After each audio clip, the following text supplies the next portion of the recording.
Very good morning, students.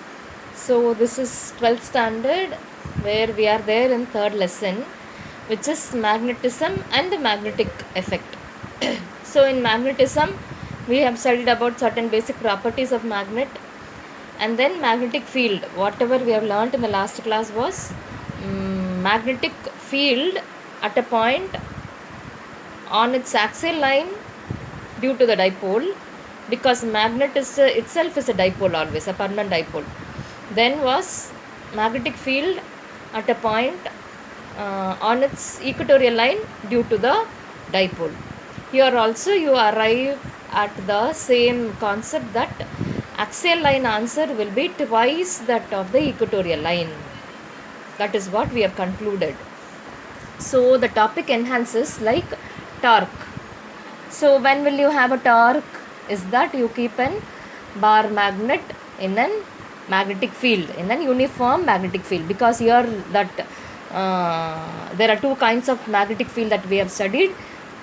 One will be uniform and another will be non-uniform, like how you studied in your electrostatics only.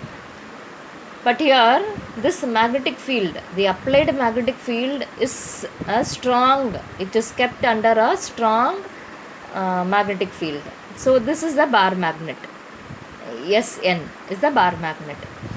Again dipole, it's a dipole, so this is what the pole strength is. So there is a dot kept, that is what the pole strength is. So length of the magnet you will not calculate from the end, only from the dot wherever it is, because that is where the pole strength is, that is why. So let the length be the magnet, this magnet possesses an length of 2L, which is going to have a pole strength of Qm, which is kept in a uniform magnetic field of B. There you have studied E. Here I should find out that, or it experiences a torque. Torque itself says that there is equal and opposite forces.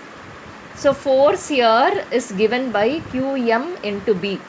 The other force is given to be minus Qm into B, because this force is going to be opposite to the north. So north you take it as positive and south you consider it as negative, but the net force, the total force is equal to 0.